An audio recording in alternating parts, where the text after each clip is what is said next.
Page 133, March Slav, very famous melody. On page 132, they're introducing you to more ledger lines. Oh, goody, goody, goody. Above the treble clef and below the bass clef. Now, you've already had some, I hope, because you know one ledger line above treble clef is an A, because the top line on treble clef is an F. And the lines are every other notes, and the spaces are the other notes. So the first ledger line would be an A, and then the next ledger line would be a C, and the third ledger line would be an E. And in my opinion, you need to memorize those notes, those up to 3 ledger lines.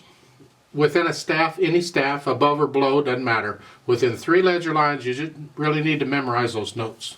2 ledger lines above treble clef is a C. Remember, we all are C. It's 2 octaves above middle C. It's 2 ledger lines above the staff. It's a C. That helps you a little bit, but in my opinion, you should know. So all of these notes presented in this on page 132, you just need to memorize all those notes. Just know what they are.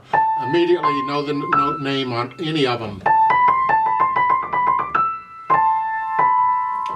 Then at the bottom of the page, they go below the bass clef, and it's the same situation. You need to memorize these notes. The bottom line on bass clef is a G. Then 1 ledger line below would be an E. And then 2 ledger lines would be a C.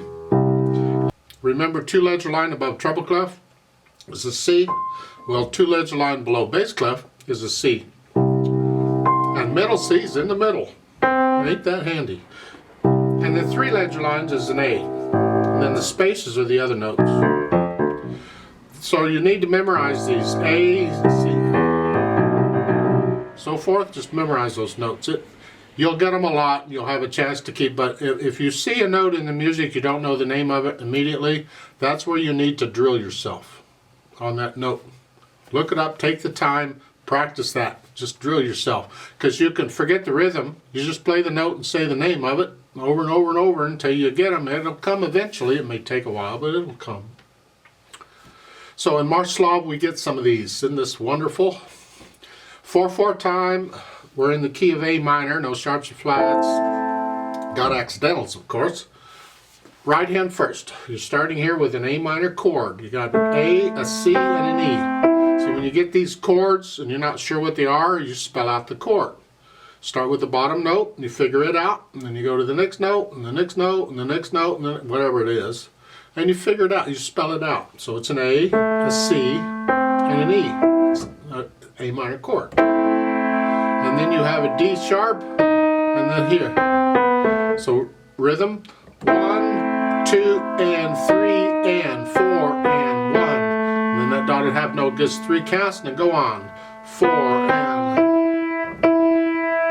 So I'm just using the same fingers for the D as for the D sharp. But I don't leave it on that note. I don't leave the finger there. It's there long enough to play the note, and then it comes back down because that's the comfortable position. And I like to be comfortable. Going on, measure 5. A crossover. That should not be a problem. If you can't do this, go do the scale video some more, because you really need to be able to do that.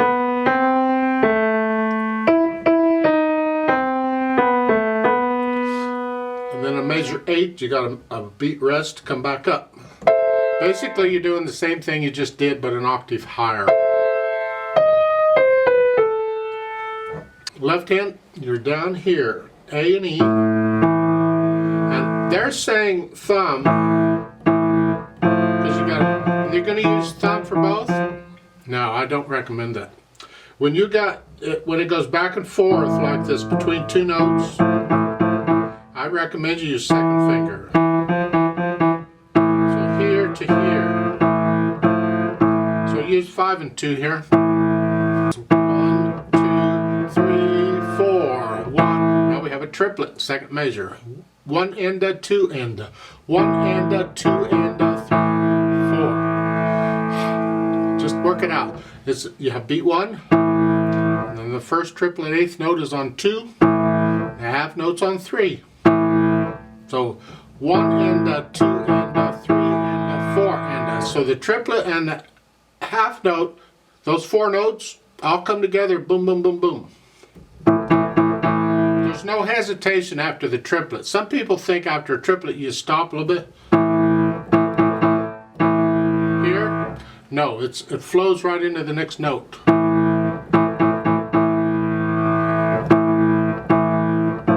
get that some? Let's go down to measure 7, third line.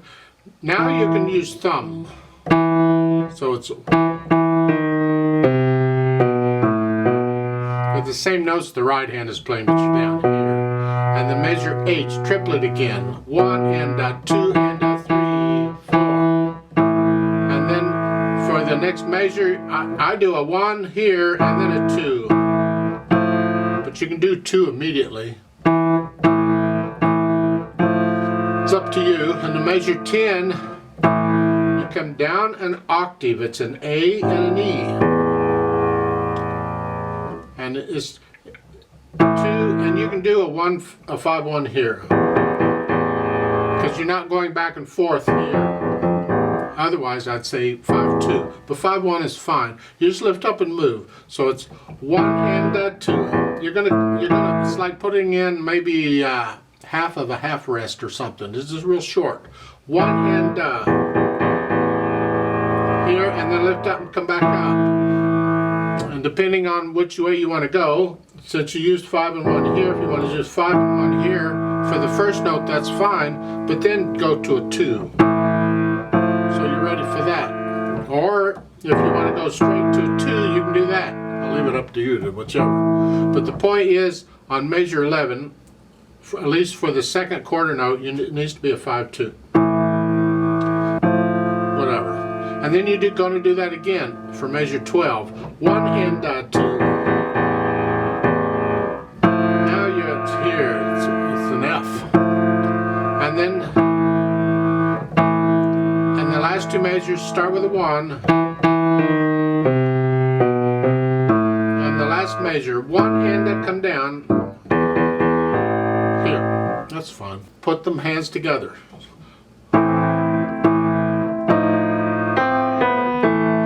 Got to go back and forth between 1 and 2 and 1 and a 2 and a.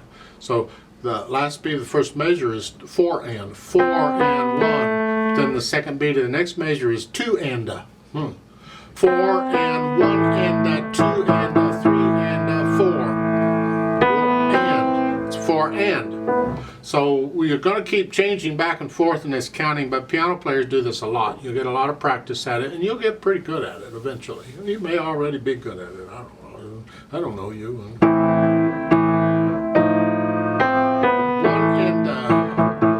and 4 and 1 and 2 and 3 and 4 and 1 and 2 and 3.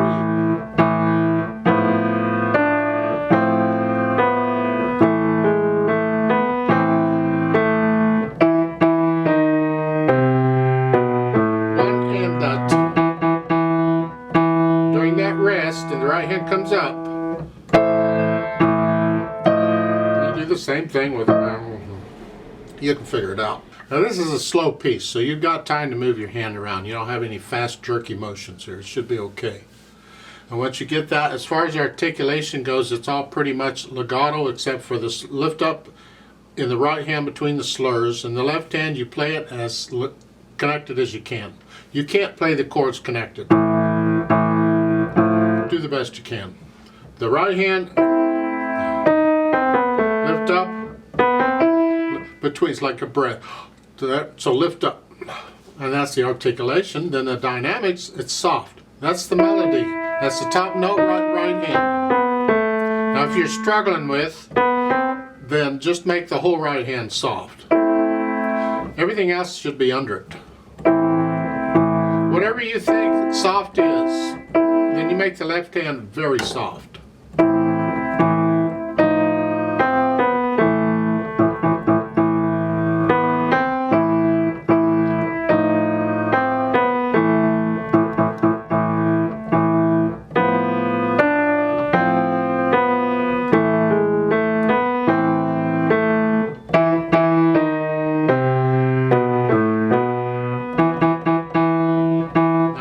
crescendo up to loud. Just in the left hand, just go up to moderately loud, because the loud is in measure 11, and that's for the melody in the right hand. So the left hand never gets all the way to loud. So just crescendo, you're going from soft, moderately loud right there. So it's here.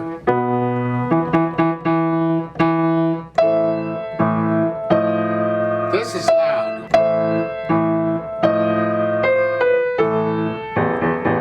Careful on these. It's too easy when you get down low to really get loud. Pull back a little bit. It's just sort of medium soft here, because it'll come out louder than that anyway. So you don't want to overpower this. I want to hear this A all the time you're doing this. You don't want to overpower the A. So measure 9 again.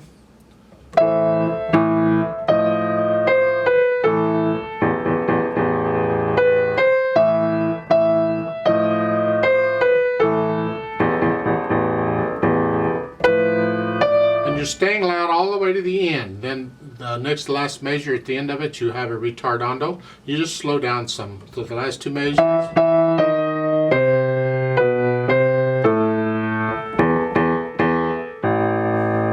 Something like that.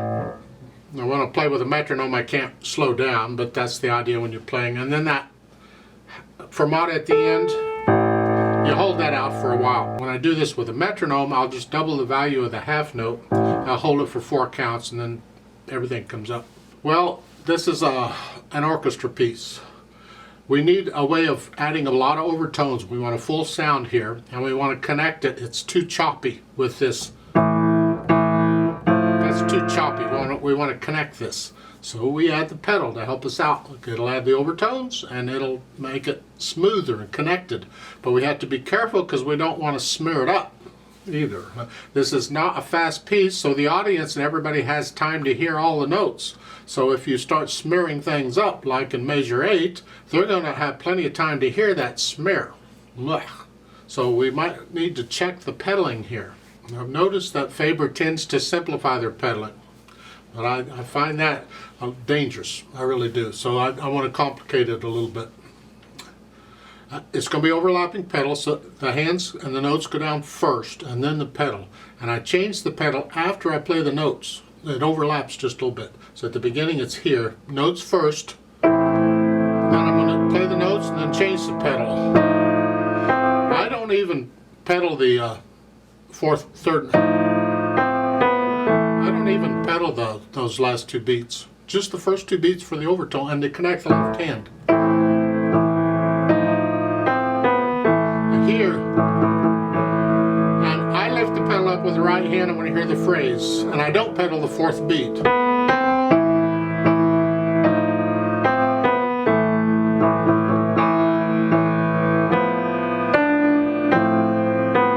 Now here, measure 5. If this were a faster piece, I wouldn't mind so much, but I don't like that blurriness. I really don't. So I'm only going to pedal the 1st and 3rd beats here. So I use a little more advanced pedaling. Now if you're struggling with this, forget all this pedaling I'm suggesting. Just go with what's in the book and be done with it. You can always come back and try this later. But if you're getting it pretty well, I want to encourage you a different pedaling technique we use. And that is, it's only done to connect chords. It's its only purpose in life. Take measure 5.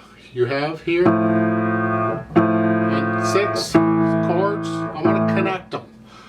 So what I'm going to do is I'm going to play the chord, and then right before I lift my hand to play the next chord, I'm going to push the pedal down, and then I'm going to play the next chord, and immediately after I play it, I'm going to lift the pedal up.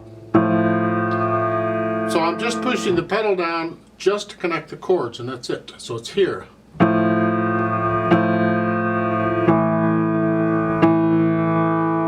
That's a technique we use to help us out. Because the right hand is moving around, I don't want to smear that. So I'm going to use this technique for these 2 measures here.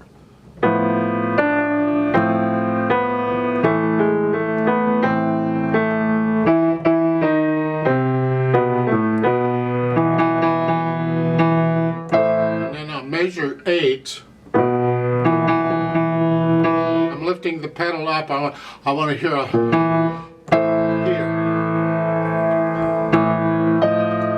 And this is the same pedaling I did up above.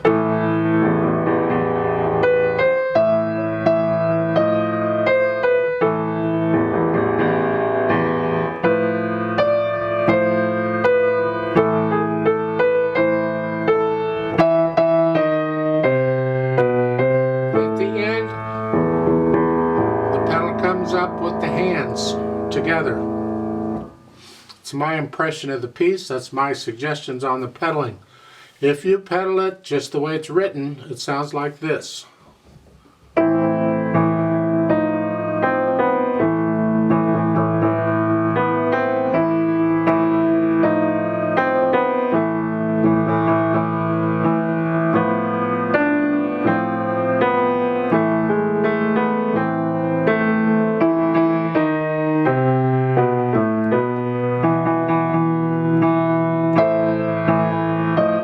I find that too blurry. I don't like it. So I'm going to suggest you play it this way. I'll look close. It's an interpretation, so you can decide. All of these pedaling ideas or suggestions. Ultimately, it's up to you and what you like to hear and what you can handle.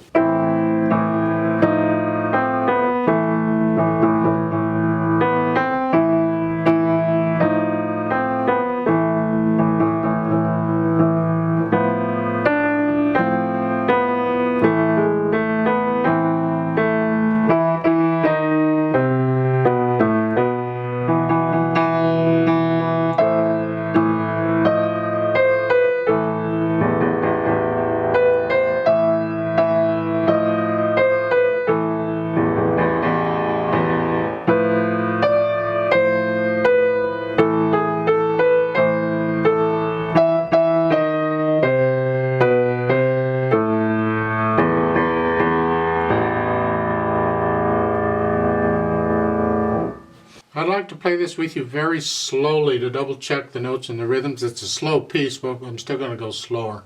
I'm not going to do any dynamics, but I will do this pedaling that I have suggested. I'll give us 4 counts. Actually, the speed we're going to go is almost the speed it should go according to their suggestion, just a little slower.